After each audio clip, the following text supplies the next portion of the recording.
vamos a abarcar un tema que está cubriendo el mundo entero. Las aproximadamente 200 naciones que hay en el mundo entero están debatiendo en el siglo XX acerca de la moral que se debe de abrazar o que se debe de tener en cualquier sociedad. Se está debatiendo la economía, los sistemas de gobierno, las religiones, las filosofías, el materialismo, evolucionismo, y toda esta gama de filosofías y problemas en las que la humanidad se encuentra sumergida, pero el más peligroso de todos es precisamente la moral. Porque aunque estamos al borde de una tercera guerra mundial, y la Biblia, este libro que tengo en mis manos en esta mañana, que se escribió hace 2500 años por los profetas hebreos, claramente nos describen el curso a donde la historia se iba a dirigir y a donde iba a terminar la humanidad. Entonces, qué interesante es que podamos en esta mañana escuchar este libro, y como lo he dicho en todos mis debates y en foros, en la Facultad de Economía, de Filosofía, de Ciencias Políticas en Estados Unidos, aquí en Sudamérica, he retado a los estudiantes y a los maestros a que me digan si conocen un libro más grande que la Biblia. Si tú conoces un libro que pueda compararse con las evidencias proféticas, arqueológicas, genéticas, políticas, históricas, literarias, físicas, químicas, que se encuentran en este libro maravilloso.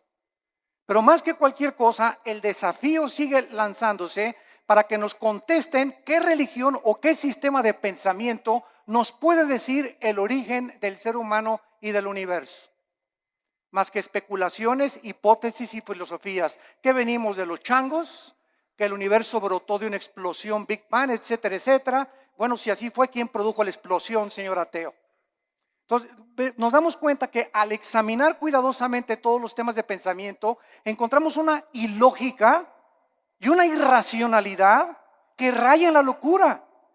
Y que es increíble que estemos en el siglo XXI y que nadie pueda decir verdaderamente que otro libro nos da un código de moral como la Biblia. ¿Quién es el ser humano? ¿Quiénes somos realmente? ¿Hay vida después de la vida? ¿Realmente Jesucristo fue Dios? Y si Él era Dios, ¿realmente Él dijo la verdad y el camino y la vida como Él dijo que lo era? Y si tenemos nosotros este libro en esta mañana, delante de nosotros haríamos bien al darnos cuenta que somos la primera generación en poder destruirnos en 30 segundos. Y ahorita ya se habla en este mes en que nos encontramos de septiembre del 2015 de una guerra mundial, donde Rusia está ya aterrizando helicópteros en Siria, Estados Unidos está siendo provocado, Corea del Norte está provocando, la China está provocando, las naciones cada vez entran más en conflicto, el Medio Oriente continúa siendo una olla hirviendo, donde las naciones están tratando de apoderarse de la producción petrolera, que son el 65% de las reservas petroleras que se encuentran en 3 naciones del Medio Oriente, y el mundo está como loco y la sociedad ha perdido completamente la brújula, principalmente cuando sabemos que la familia es el núcleo y el fundamento de toda sociedad. El 7 de septiembre de 1864, el presidente Abraham Lincoln recibió un regalo de una delegación de negritos norteamericanos, y el regalo que le entregaron a Abraham Lincoln era una Biblia. Él les contestó a esta delegación que él desde que tenía 10 años se quitaba los zapatos para caminar más de 1 kilómetro a la escuela para no gastárselos, y que su madre desde los 10 años, antes de que se fuera a la escuela, lo hacía que memorizara 1 o 2 versículos de la Biblia. Y entonces el presidente Lincoln, al recibirla, hizo esta declaración: este libro, la Biblia, es el más grande regalo de Dios a la humanidad, porque todo lo que el buen Salvador le dio al mundo se encuentra contenido en este libro. La Biblia, no cabe duda que ha sido dada a la humanidad como el código más grande de conducta y de moral jamás conocido. Ni los códigos de Hammurabi, ni el budismo, ni el islam, ni el hinduismo contienen las leyes morales, las leyes civiles, quiénes somos, qué es el matrimonio, cómo debemos formar una familia, cómo debes de gobernar un negocio. Antes del derecho romano, la Biblia establecía claramente cómo debería ser el gobierno civil de las naciones. Y es impresionante el cúmulo de sabiduría que encontramos en estos 66 libros condensados que forman las Sagradas Escrituras. Si la Biblia no hubiera sido escrita, jamás hubiéramos conocido el código moral más sublime que tiene la raza humana. Es imposible que los seres humanos hayamos inventado los 10 mandamientos. Es imposible que nosotros que amamos el pecado, que podamos inventar nuestras propias leyes donde estamos nosotros restringiendo los apetitos naturales del corazón egoísta del ser humano. Pero es muy triste que después de que nosotros sepamos que la Biblia es el código de moral más grande para la civilización occidental, en estos tiempos sus enseñanzas, su moral están cada día siendo más despreciadas y desvalorizadas. La cultura y la sociedad se encuentran cada día hundiéndose sin que nosotros nos demos cuenta. Desgraciadamente, muchas religiones e iglesias acompañan a que si la moda es esta, nos acomodamos a la moda. Si las canciones de la moda son estas, nos acomodamos a la moda. Si la moda ahora es que las mujeres se vistan con escote y con pantalones apretados, la iglesia también tiene que acomodarse a la moda.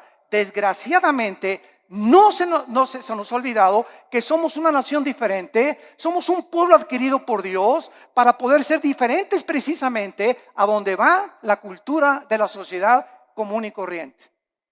Y esta es la razón por la cual nos está pasando, como decíamos hace mucho tiempo, lo del fenómeno de la rana. Que si tú tomas una rana y la metes en una olla con agua hirviendo, la rana al calentarse el agua, en lugar de que brinque para no hervirse junto con el agua, la rana se queda en la olla porque la temperatura de su sangre se adapta a la temperatura del agua. Y así estamos en la sociedad que nos rodea, en el pleno siglo XXI, acostumbrándose. Mi esposa y yo veníamos platicando esta mañana en la carretera, que es increíble ya en la televisión, ya se hacen mentadas de mamá, ya se aceptan las mentadas de mamá, ya las dicen en el radio, las dicen en la televisión, hablan de masturbación, hablan de sexo, a las mujeres en los programas de televisión las toman de sus partes más íntimas, cuando todo esto hace 5 y 10 años era imposible. Cada día nos acostumbramos de que ya es normal la inmoralidad, la depravación en la que se encuentra la sociedad. Hemos llegado al punto cultural donde cada quien hace lo que bien le parece ante sus ojos. El diccionario Larousse, enciclopédico, escuchen. ¿Saben ustedes cómo define la moral? El diccionario de Larousse enciclopédico dice así: la moral es lo relacionado a las costumbres o a las reglas de conducta. Damas y caballeros, número 1, ¿quién va a establecer estas reglas de conducta? El diccionario Larousse continúa diciendo, la moral es lo que es favorable a las buenas costumbres y al deber. Bueno, hay pueblos donde las buenas costumbres, ¿verdad?, es matar. Hay culturas como los nazis, que para ellos era eliminar a los judíos. Hay sociedades como las de Benito Mussolini, el fascismo en Italia, donde se degollaba. Muammar Gaddafi en Libia mataba a su propia gente. En el mundo que vivimos, entonces, si la moral es lo relacionado a una regla de conducta, esta es la pregunta: ¿quién va a darnos esa regla de conducta? ¿Quién va a determinar finalmente qué es el bien y qué es el mal? ¿Nosotros? Porque para muchas personas ser homosexual es normal, es su estilo de vida. No te metas conmigo, esa es mi vida y yo así soy feliz. Y para ti no. Para otras personas el robar es su forma de vida. Para otras personas el narcotráfico es su forma de vida. Para otros el adulterio. Y tienen 3, 4, 5 esposas, deportistas, artistas, políticos, etcétera, etcétera. Porque esa es su moral. Para los ateos su moral es no creer en nada, ser materialistas. Entonces, esta es la pregunta, la incógnita incógnita más grande por la cual Dios nos dejó la Biblia, porque dice la Biblia que Él es el único legislador de la moral. Los seres humanos es imposible que nosotros determinemos lo que es bueno y lo que es malo, porque caemos en el relativismo, donde lo que es bueno para ti, para mí es malo, lo que es malo para mí, para ti es bueno. Entonces cada quien viva de acuerdo a como le dé la gana. Isaías hace mucho tiempo, el profeta, había dicho en el capítulo 5, hay de los que a lo bueno le dicen malo y a lo malo le dicen bueno. El impacto de la Biblia ha sido tan grande en la cultura occidental que fue la Biblia la que ayudó a la nación norteamericana, que se había extraviado completamente, y la hizo regresar a sus 5 sentidos a través de la lectura de la Biblia cuando se sumergieron en la esclavitud. La esclavitud en los Estados Unidos de Norteamérica fue una de las épocas más inexcusables de la historia de la nación, pero fue el mensaje de la Biblia impregnado en la conciencia de Abraham Lincoln la que dirigió abolir la esclavitud.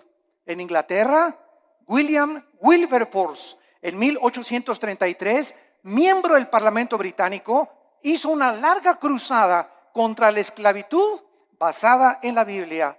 En 1835, 2/3 partes de los miembros del Parlamento británico eran pastores.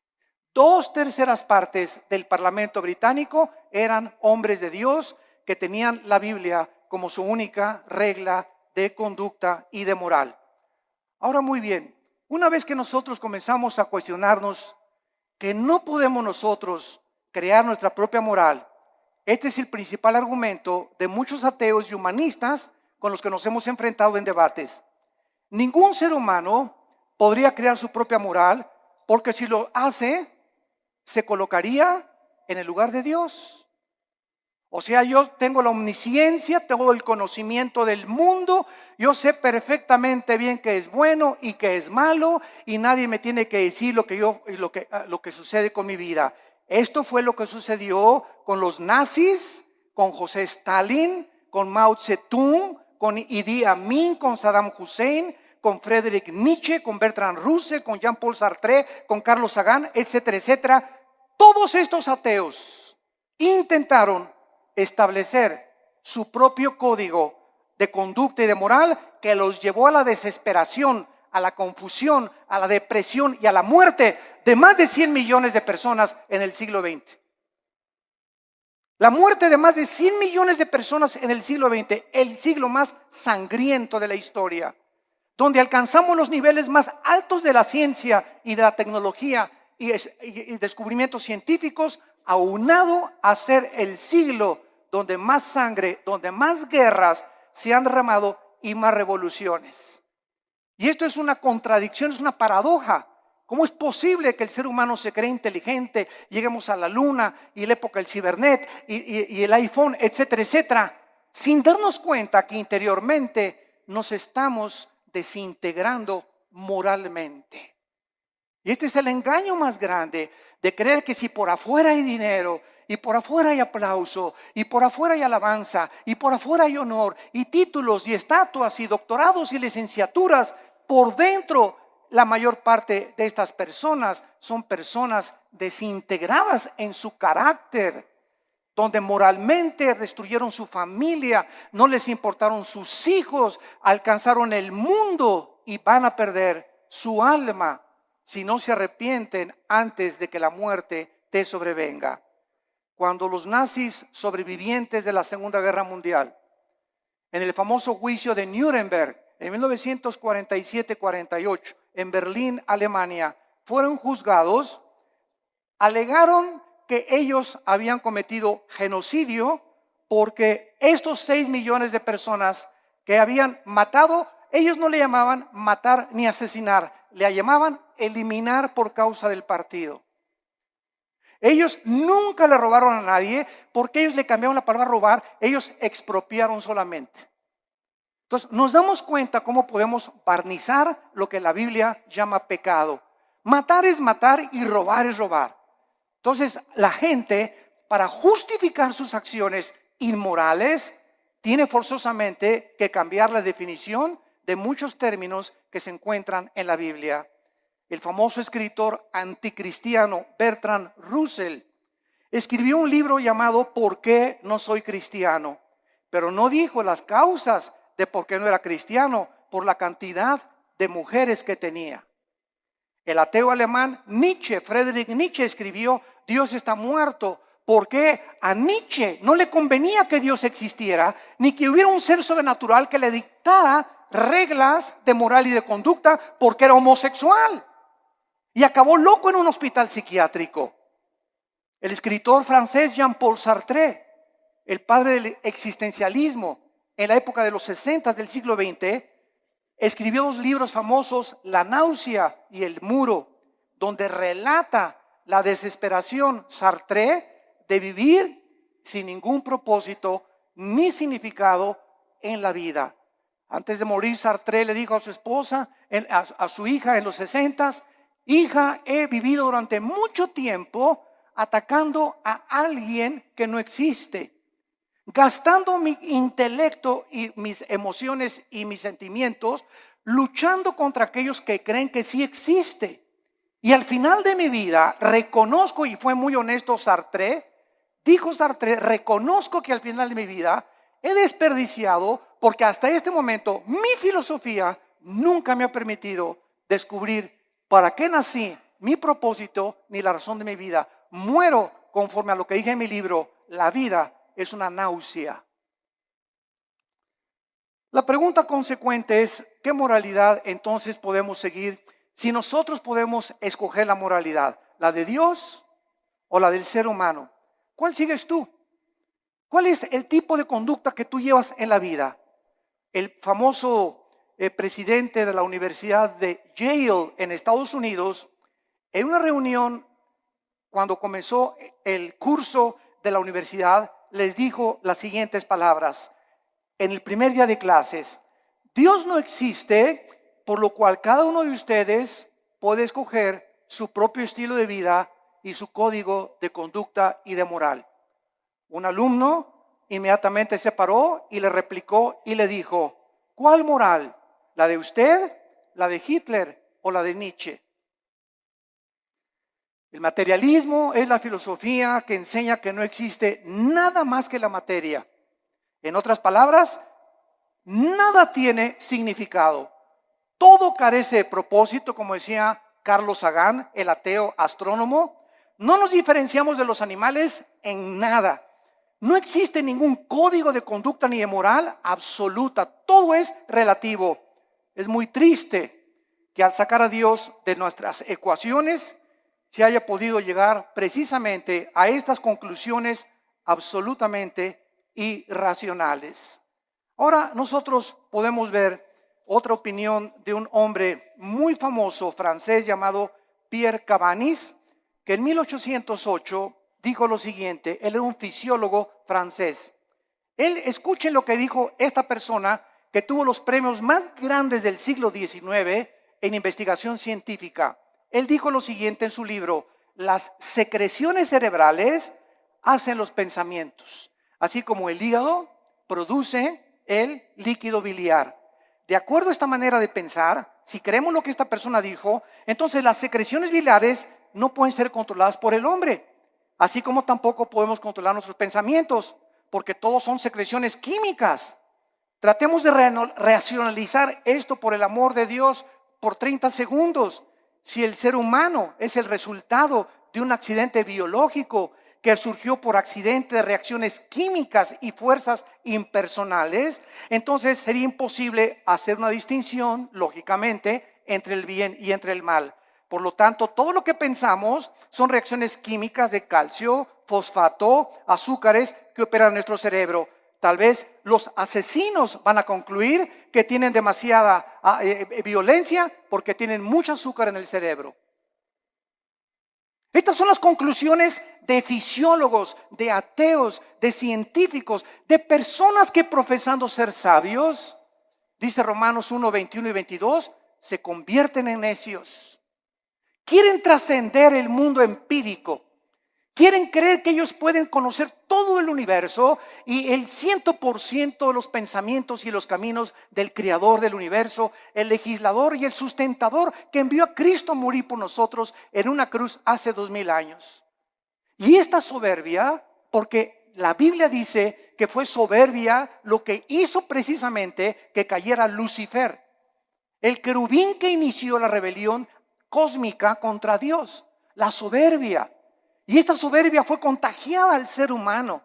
Y el ser humano, chinche con cerebro renacuajo que tenemos, ni de cacahuate llegamos, como decía Alberto Einstein. Tenemos un 6% máximo de desarrollo intelectual, un 5-6%. Tal vez Einstein tenía un 7 o un 8%. Estamos a 92% en contra de lo que nos falta saber. Por eso cuando un ateo me dice que no cree en Dios, le digo, usted es la persona más irracional que existe, porque al decir que usted es ateo, me está usted diciendo que usted conoce el 100% del universo, que tiene el 100% del conocimiento, y entonces concluye en su bitácora, después de todo lo que he investigado y el conocimiento absoluto que tengo, no hay Dios.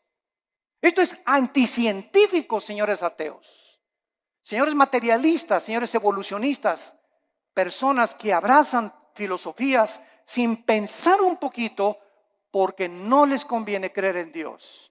El 90% de las personas que rechazan a Dios, escuchen, nunca es por falta de evidencias. Las evidencias las encontramos abrumadoramente en la naturaleza, en el ADN que tenemos, en la estructura del cuerpo, en las evidencias de la Biblia, en la resurrección del Hijo de Dios que cambió la historia y conquistó el imperio romano. Las evidencias abundan. El problema de las personas que rechazan a Dios y sus leyes es que no les conviene que ese Dios que nos ha dejado un código de moral se sometan a estas leyes divinas. No les conviene porque ellos quieren seguir viviendo de una forma inmoral y depravada. Dios es el único que nos puede dar un código de moral y de conducta. Dice en Isaías 33:22. Porque Jehová es nuestro juez, Jehová es nuestro legislador, Jehová es nuestro rey, él mismo nos salvará. Dice en Isaías 10, versículo 1 y 2, aquellas personas que se atreven, como los 5 jueces en Estados Unidos que acaban de dictaminar que el matrimonio gay es completamente legal en los 50 estados de la Unión Norteamericana. Dice la Biblia en Isaías 10, del 1 al 2. Ay de los que dictan leyes injustas y prescriben tiranía, para apartar el juicio de los pobres, para quitar el derecho a los afligidos, para quitar a mi pueblo, despojar a las viudas y robar a los huérfanos. Estos 5 hombres se han atrevido. Eran 9 los jueces de la Suprema Corte de Justicia, 4 en contra, 5 votaron a favor. 5 hombres dictaminaron de la noche a la mañana su moral y la impusieron en más de 300 millones de norteamericanos. 5 hombres. Cuando más de la mitad del pueblo norteamericano está en contra de esto. Esto es impresionante. Dios no solamente nos dejó un código moral y conducta, sino que también nos proveyó a su Hijo Jesucristo, para que Él bajara en el mundo y pudiera confundir la sabiduría de los sabios, el entendimiento de los entendidos, y para que Jesucristo nos enseñara que si nosotros queremos comenzar a entender a Dios, a comprender quiénes somos, mi razón y propósito por el cual vivo, que no es hacer dinero, ni llegar a ser presidente de la República, ni ser presidente o CEO, Chief Executive Officer de la más grande empresa norteamericana, ni tener miles de compañías de bienes raíces, todas estas cosas, ¿verdad? Y todos estos hombres, o sea, el deportista más destacado con el Balón de Oro, o la cantante más prodigiosa, todas estas cosas que los seres humanos han alcanzado al estar ahí arriba, en la cima, en el éxito, descubren lo que la Biblia nos muestra, que siguen vacíos. Puedes tener 10 mujeres, te pueden dar 5 doctorados, puedes llegar a ser presidente de la República, y cuando te bajes del trono, ¿qué? ¿Ahora qué? ¿Ahora qué sigue? Como este competidor ahorita en Estados Unidos, ¿verdad? Que es un multibillonario, que tiene más dinero que cualquier otra persona tal vez en el mundo, pero yo no quiero mi dinero, estoy cansado, estoy aburrido, estoy vacío. Me tengo que involucrar en algo. Ahora quiero que mi ego sea satisfecho y quiero postularme como presidente de la República. ¿Por qué lo hace? Cualquier persona lo diría. Oye, yo con eso me retiro, me voy a las Islas Vírgenes, me voy a Cancún, me voy a la Riviera Maya, me voy a viajar, me voy a enviar. Pero nos damos cuenta que nacimos con un vacío que solo Dios lo puede llenar. Y puedes tener el dinero del mundo, la posición que tú quieras, mientras no tengas a Dios en tu vida. En la persona de Jesucristo seguirás de una botella a la otra, de una mujer a la otra, de una filosofía a la otra, buscando siempre y sin encontrar, vagando en el mundo como un vagabundo en un desierto, como un nómada en el desierto, porque nada más Dios nos puede dar el sentido para que nosotros podamos seguir viviendo. Como dijo el gran teólogo Agustín de Hipona, oh Dios, tú nos hiciste a tu imagen y semejanza, y fuera de ti mi alma no tiene descanso. Solo en Dios podemos nosotros descansar completamente. Vemos nosotros que el cambio más trascendental del siglo XXI se llevó a cabo este año. El cambio más trascendental que han sufrido los derechos humanos tuvo lugar cuando la Suprema Corte de Justicia de Estados Unidos dio su apoyo para que los hombres se casaran con los hombres y las mujeres con las mujeres el 26 de junio del año 2015 en que nos encontramos. Además de esta legislación, el presidente Obama dio su total de consentimiento y además pintó la Casa Blanca con los colores del arco iris. El arco iris es el símbolo de Dios que Dios le dio a Noé. Y en Apocalipsis 4 aparece el arco iris. Y ahora la depravación moral del ser humano comienza a tomar las cosas sagradas de Dios y apropiárselas a ellos para levantarlas como un signo para justificar su inmoralidad.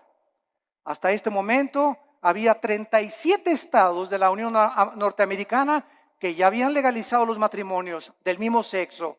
Los medios de comunicación comenzaron a difundir a través de revistas, YouTube, internet, películas, videos, televisión, internet, imágenes de hombres besándose entre ellos, agarrados de la mano, películas para que infiltren los matrimonios y las familias de millones de personas para que los niños crezcan creyendo que es normal. Se han repartido en Estados Unidos, en las primarias y en algunas naciones de Europa y de Sudamérica, revistas en primaria donde se les enseña que es otro estilo de vida y que si un niño reconoce a los 5 o 10 años que es homosexual, lo dejen entrar al baño de las niñas. ¿Por qué? Porque ese niño no es niño, es niña. Aunque se baje los chones y el espejo le diga que es niño, algo en su cerebro le dice, no, no, soy niño, soy niña. Y con esa actitud completamente de desorden mental, que la Asociación de Psiquiatría Norteamericana calificó como una abominación y como un desorden mental, ahora le cambiaron la definición y el homosexualismo ya no es un problema mental, simplemente es una de las múltiples enfermedades que el ser humano padece. No cabe duda que la mayoría de los gobiernos del mundo no han podido comprender, damas y caballeros, el matrimonio es la institución más santa, más sagrada que existe en la historia del ser humano. El matrimonio y la familia es el fundamento de la sociedad. Y cuando el matrimonio y la familia son atacadas, como están siendo atacados, donde se está redefiniendo lo que es el matrimonio, es el síntoma más grande de descomposición social que cualquier sociedad puede experimentar. Es el síntoma más grande de descomposición social. Ya es impresionante a lo que se puede llegar. Quiero leerles a ustedes que esto es el principio de algo peor que viene. Abróchense los cinturones. Nosotros encontramos que no solamente esto es algo que está completamente perturbando la filosofía, la moral, la psiquiatría y todas las demás cosas, sino que también estamos descubriendo que en todas estas cosas que se descubren, los derechos homosexuales están abriendo la puerta para los derechos de la pedofilia. Escuchen esto, la Corte Suprema de Estados Unidos, los 5 jueces que votaron para legalizar el matrimonio gay, son los mismos jueces que están abogando y argumentando legalizar a los pederastas, argumentando que están sufriendo discriminación, usando la misma táctica de los activistas de los derechos gays. Los pedófilos han comenzado ahora a buscar el mismo estatus, argumentando, escuchen esto, que su deseo por los niños es una orientación sexual diferente que los heterosexuales y los homosexuales. A uno le gusta una mujer y un hombre, a otro le gusta hombre con hombre. Bueno, aquí hay 2 tipos de sexualidad. Ahora nosotros somos la tercera categoría, dicen los pedófilos y los pederastas. A nosotros nos gustan los niños. Y es otra orientación sexual. Esto es increíble. Pero no nos damos cuenta que un pecado da pie a otro pecado. Y el pecado siempre, siempre crecerá como una bola de nieve que dejas caer en una montaña, mientras la bola de nieve va llegando al final, mientras más velocidad adquiere, más grande se hace la bola de nieve. Y así es el pecado en tu vida, en la familia y en nuestra sociedad. Las cosas que permitimos ahorita se están convirtiendo en Frankenstein. Estamos haciendo monstruos que nos están devorando y no nos damos cuenta. Y nadie se levanta a luchar por estos derechos. Se aceptan ya como algo normal y se aplaude por todos lados. Y la corriente nos está llevando a todos sin darnos cuenta que ahí vamos arrastrados por este tsunami de depravación. Y la Biblia dice, como en los tiempos de Noé, así será la venida cuando Cristo regrese. Estaban comiendo y bebiendo y todo, o sea, haciendo todo lo que la sociedad y la moda decía, y no entendieron. Y el diluvio se los llevó a todos. Así será la venida cuando Cristo venga. El mundo se encontrará en la corriente donde se están hundiendo y arrastrando, perdiendo su integridad, perdiendo completamente su identidad de seres humanos, bajándonos a niveles más bajos que los mismos animales, justificando con tonterías y estupideces lo que es pecado delante de Dios para poder vivir una vida como nos dé a cada uno de nosotros la gana. Los psiquiatras en Estados Unidos están comenzando a redefinir, escuchen esto, la pedofilia de la misma manera que la homosexualidad fue redefinida en este año. La homosexualidad era considerada hace algunos años un problema o un desajuste mental muy grave de la personalidad humana, pero en 1973 la Asociación de Psiquiatría Norteamericana la descalificó como un problema mental. Ahora, la misma Asociación Psiquiátrica Americana ha convocado un simposio, escuchen esto, para proponer darle a la pedofilia una nueva definición en el Manual de Diagnósticos y Estadísticas de Desórdenes Mentales. Argumentaron en este reporte, en este simposio, que el potencial, escuchen, negativo del sexo de los adultos había sido sobreestimado y que la mayoría de los hombres no reportan, manifiestan efectos sexuales negativos de sus abusos sexuales en la infancia. O sea, en otras palabras, un niño que es abusado y es violado no tiene ningún problema, ni ningún desorden emocional ni psíquico cuando sea un adolescente. Bueno, nos hemos vuelto locos. Nos hemos vuelto locos, señores psiquiatras y psicólogos que están, ustedes que son expertos en querer conocer el estado del ser humano, el por qué la conducta del ser humano, por qué nos conducimos como nos conducimos. Ustedes han perdido también la brújula, donde ya no sabe nadie qué es el bien y qué es el mal, hasta la pedofilia van a legalizar. En el año 2013, la congresista demócrata o senadora Jackie Speier propuso que se legislara una ley prohibiendo dar consejo a una persona para que no cambiara su orientación sexual. Esta propuesta define la pedofilia como una orientación sexual que debe tener los mismos derechos de los homosexuales. ¿Cuál es la conclusión, damas y caballeros? Que muy pronto la pedofilia, la pederastia, se convertirá en la próxima revolución de los derechos para los pederastas. Nuestras leyes ya no están basadas en un código judeo-cristiano, sino en la nueva moral. En una sociedad que está aceptando el adulterio, la fornicación, la masturbación, la homosexualidad, el exhibicionismo, el voyerismo, la bisexualidad, el sadomasoquismo, y ahora quieren legalizar la pederastia. Y la sociedad, ¿dónde se encuentra? Los malos triunfan cuando los buenos no hacen nada. Es el tiempo de levantar nuestra voz. Es el tiempo de recobrar nuestros valores en nuestra patria querida que es México. Luchemos por lo menos por nuestra propia patria. Tratemos de hacernos escuchar en la Cámara de Senadores, en la Cámara de Diputados, en los gobiernos, en los partidos, con los psicólogos, y demostrarles la locura que han abrazado y que amamos la familia y amamos el matrimonio y que tenemos que luchar por nuestra familia y nuestros hijos, porque la familia es el tesoro más grande que Dios nos ha dado. Y el día que tú pierdas el amor por tu familia, has perdido todo completamente en la vida, porque te conviertes en un ególatra total, en una persona donde ya no le interesa absolutamente nada más que tus propios intereses personales, tu empresa y las cosas que pueden edificar tu ego. ¿Acabará finalmente el núcleo familiar devastado y destruido por la perversión irracional e inmoral de la raza humana?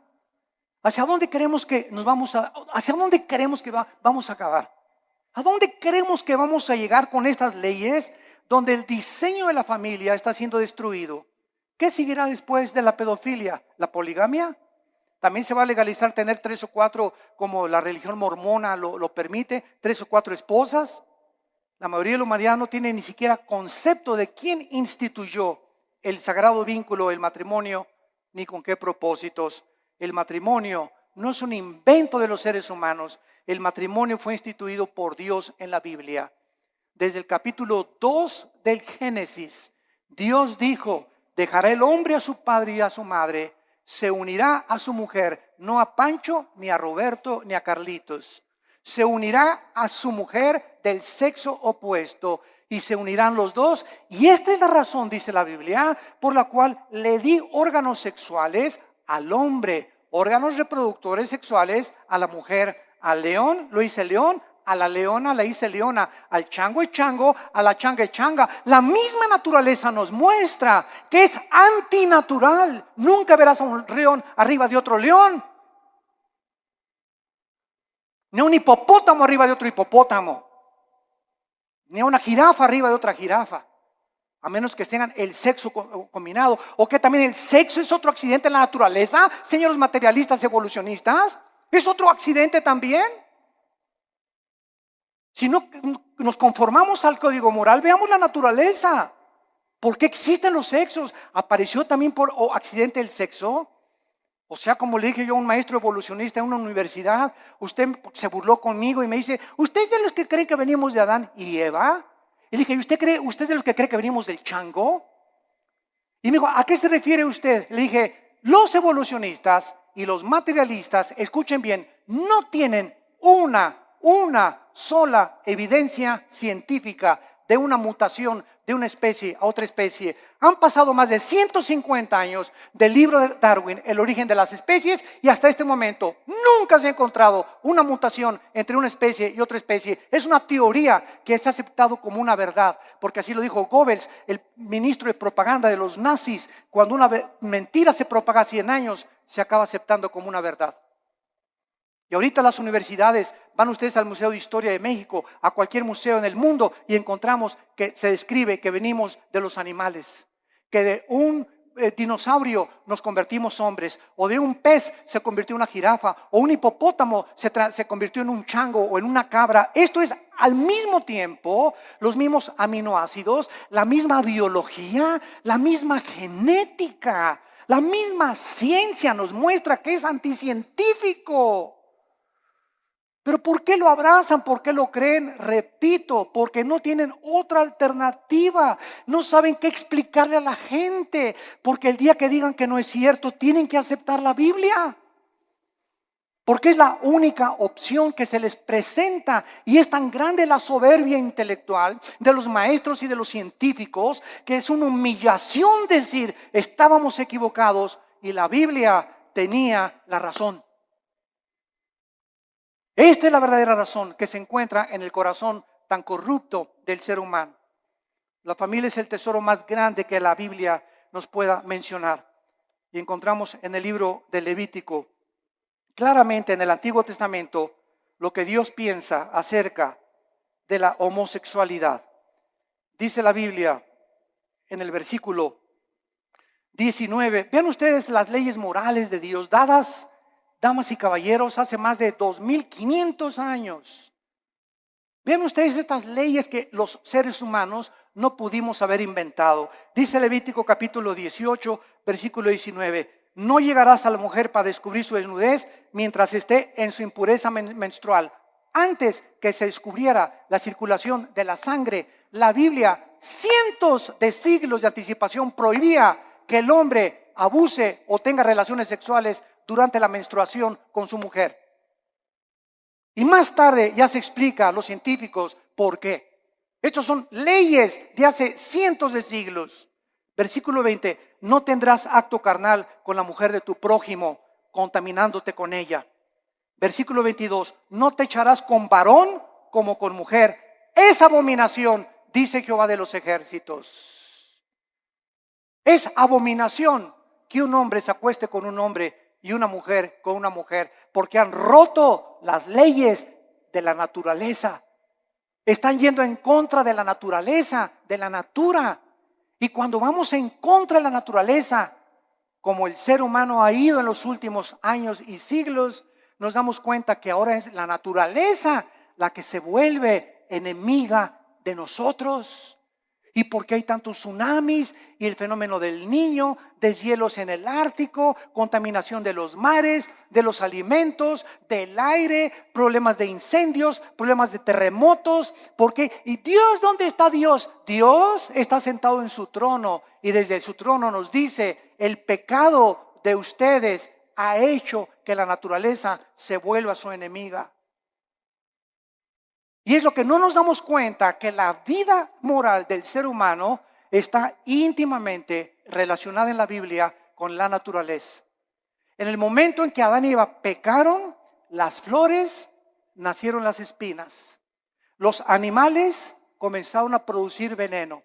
Los leones comenzaron a rugir y se volvió la ley de la selva.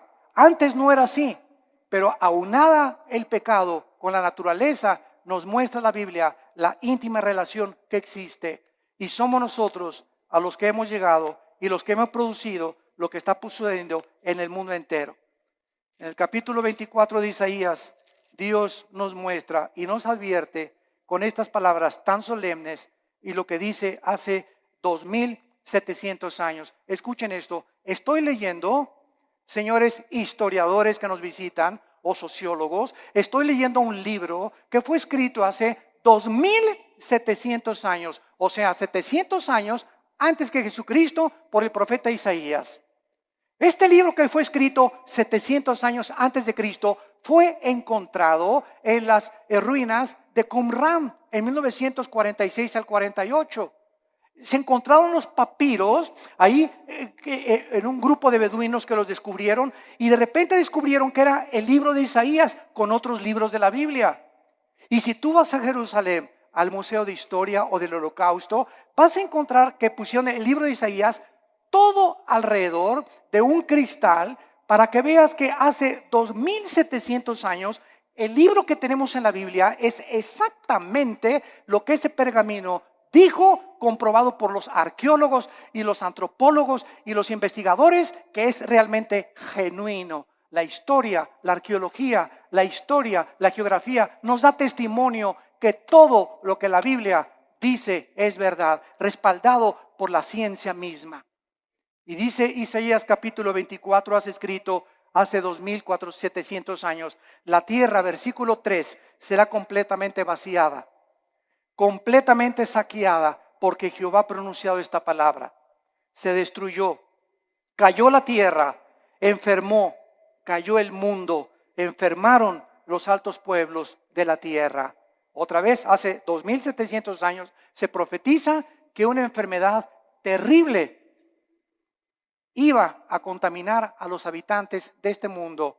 Versículo 5, y la tierra se contaminó, escuchen, bajo sus moradores, porque traspasaron las leyes, falsearon el derecho, quebrantaron el pacto sempiterno. En otras palabras, el Dios de la Biblia es un libro, es un Dios moral. Él es el legislador de la moral. Él es el que nos dice lo que es bueno y lo que es malo ante sus ojos, no a los ojos de los ateos, ni evolucionistas, ni materialistas, ni de tu maestro, ni de la doctora Corazón, ni de Walter Mercado, ni de Nostradamus. Es el Dios de la Biblia el que nos dice y nos dicta las leyes. Y Él ha puesto líneas donde nosotros no podemos cruzar. Cruzar esta línea que Dios ha determinado, la Biblia le llama pecado. Y la Biblia dice, cuando tú cruzas esa línea, hijo mío, por ejemplo, no usen, dice la Biblia, el sexo antes de casarse. Y cuando estés casado, cuídate de usar el sexo con nadie más que con tu pareja. Porque si no transgredes las leyes sexuales que establecí. Y si tú transgredes estas leyes sexuales, vas a encontrar amargura, depresión, tristeza, mucha culpa, pesadillas, pensamientos de suicidio, porque has transgredido mis leyes. Tu mente ya no comienza a funcionar normalmente, porque es imposible pensar con lógica y coherencia bajo el pecado. Y el pecado es lo que ha vuelto loca a la humanidad. ¿Por qué está la humanidad como está? ¿Por qué los gobernantes están como están? ¿Por qué los psiquiatras y psicólogos han perdido la brújula? Por el pecado. El pecado del cual el Hijo de Dios, Cristo, pagó por ellos en la cruz. Hemos traspasado las leyes de Dios. Y hacer los matrimonios gays es la ley más grande que hemos transgredido, donde ya decimos el matrimonio no es entre un hombre y una mujer, entre es un hombre y una mujer con mujer, hombre con hombre. Y dice a continuación, por esta causa, versículo 6, la maldición consumió la tierra. La maldición consumió la tierra. Y sus moradores fueron asolados.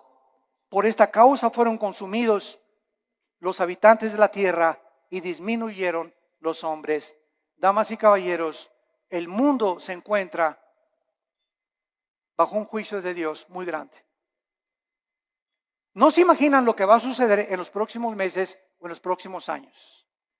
Van a haber cosas que dice el Evangelio de Lucas capítulo 21 y Mateo capítulo 24, que los hombres van a desmayarse de las cosas que van a acontecer, de los mares, dice la Biblia en Lucas 21, que se van a venir sobre las costas, de los terremotos de más de 8 o 9 grados que se van a venir, de la lluvia de meteoros que ya no tardan en azotar la tierra, de este hombre que va a surgir en el Medio Oriente llamado el Anticristo, que gobernará Europa y parte del Medio Oriente. La China se convertirá en enemigo del Anticristo, vendrá una guerra otra vez internacional, y ahí en Jerusalén, en la tercera guerra mundial, en el Armagedón, vendrá el Señor Jesucristo con todos nosotros.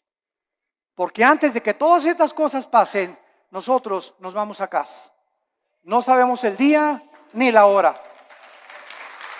No sabemos el día ni la hora.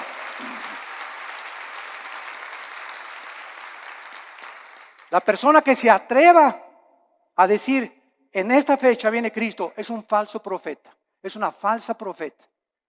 Nadie puede decir ni especular cuándo. Sabemos las señales de los tiempos, sabemos que nos encontramos en un principio de dolores porque se han conjugado las señales de Mateo 24, Lucas 21, Marcos 13 en la Biblia, pero solo Dios conoce en su soberanía los tiempos y las sazones. Pero de que nos vamos, antes de que el anticristo surja, nos vamos. Adiós mundo cruel, ya nunca te veré. Y en esta mañana, quiero decirte una cosa, en esta mañana tú has venido porque Dios te ama. Porque en su infinita misericordia, de tal manera, te ha amado Dios, que nos dio a su Hijo, Jesucristo, para que en esa cruz abriera sus manos y te dijera en esta mañana, te amo. Mira mi sangre, las espinas en mi cabeza, toda la vida justa que yo viví, lo hice para que esta justicia que tú no tienes te fuera imputada por gracia y por misericordia. Para que por la gracia y el favor de Dios, inmeritoria, sin que hayamos hecho nada para ganárnosla, tú puedas ser perdonado y aceptado por mi Padre. Y lo único que te pido, dice Dios, es que creas lo que Él hizo en esa cruz en tu lugar. Que dio su vida por ti, pagó la cuenta pendiente de los pecados que teníamos, porque era larguísima, por lo menos en mi caso, ¿verdad? Yo creo, periódicos se hubieran llenado con tantos pecados y la vida tan pecaminosa que yo viví antes de conocer a Cristo. Y además Cristo en esa cruz nos muestra que en el momento que la aceptamos, tenemos una salvación que jamás podemos perder.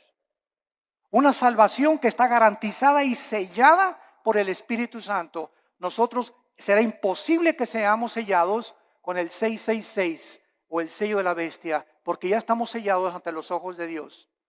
Y nos da Dios la vida eterna y nos dice Dios, espera en Dios. ¿Por qué te abates, oh alma mía? No te abates, no te desanimes, espera en Dios, porque aún lo hemos de alabar. Vienen mejores tiempos para nosotros, las tinieblas cubrirán la tierra, pero en nosotros la iglesia resplandecerá la luz para los que quieran vivir cerca del Hijo de Dios. Este es el tiempo de arrepentirte. Yo te invito en esta mañana que te arrepientas de tus pecados. ¿Qué cosa es el arrepentimiento? Es ir caminando en este sentido y oyes la voz de Dios que en esta mañana en la Biblia te ilumina y te das una vuelta de 180 grados. Completamente al contrario, y comienzas ahora a seguir a Dios, a darle la mano a Dios y confiar que en su poder Él va a poder darte esa vida abundante que nos vino a prometer. Tú solo tienes que creer y aceptar este regalo por la fe en tu corazón. ¿No quisieran muchos de ustedes en esta mañana hacer esto que Dios te manda hacer antes de que sea demasiado tarde en tu vida? Antes de que pierdas la brújula más de lo que ya muchos la han perdido, y antes de que llegues a endurecerte de tal manera en tu corazón que tal vez la semana que entra, si tú no recibes a Cristo hoy, tal vez la semana que entra será demasiado tarde, porque tu corazón se endurecerá más cuando oíste su voz y no quisiste aceptar su perdón en esa cruz. Les pido por unos instantes a los que gusten que inclinen su cabeza. Y así con tu rostro inclinado. Dios te ama cuando aún en tus pecados Él dio su vida por ti. Mas el herido fue por nuestros pecados, herido por nuestras rebeliones. El castigo de nuestra paz fue sobre Él, y por sus llagas, por esos clavos en las manos y en los pies, por esas espinas en su cabeza, Dios nos dice que nos ama y que Él pagaba una cuenta que todos tenemos pendiente con Él de pecado, para que nosotros pudiéramos vivir una vida humillada, despojarnos de toda soberbia intelectual y aceptar que hay un Dios de la moral, que Él es el único que puede legislar y someternos al código que Él nos ha dejado para que nos vaya bien. Obedecer a Dios es sinónimo de paz, de tranquilidad, de bienestar, de gozo, de alegría, de esperanza, de seguridad. Rechazar los códigos morales de Dios y rechazar lo que Él hizo en la cruz es vivir una vida de autodestrucción, donde cada día te sumergirás más y más sin que te des cuenta en el pecado, y cuando mueras te esperará el infierno, porque es el infierno, la Biblia dice, y Cristo mencionó más veces el infierno que el cielo, que espera a las personas que por el amor de Dios en la cruz lo despreciaron y lo rechazaron y escogieron la eternidad separados de Él. ¿Qué tengo que hacer? Me preguntarás, para que en este momento yo pueda estar tranquilo a la hora de mi muerte y tener la absoluta seguridad de que Dios está conmigo y yo con Él. Arrepiéntete de tus pecados. Reconoce que tu vida ha ofendido las leyes de Dios. Cree que en la cruz Cristo pagó con su sangre por tus pecados y que a los 3 días Dios lo levantó de los muertos, le dio vida, lo resucitó para darnos la esperanza de que vamos a volver a vivir, que vamos de paso por esta vida, que esta vida no lo es todo, nos espera la eternidad en el cielo o en el infierno. Señor Jesús, te pido que entres a mi corazón. Te recibo como mi Señor y mi Salvador. Lávame con tu sangre. Dame el poder del Espíritu Santo de vivir para ti. Y te doy las gracias por tan grande amor. Amén.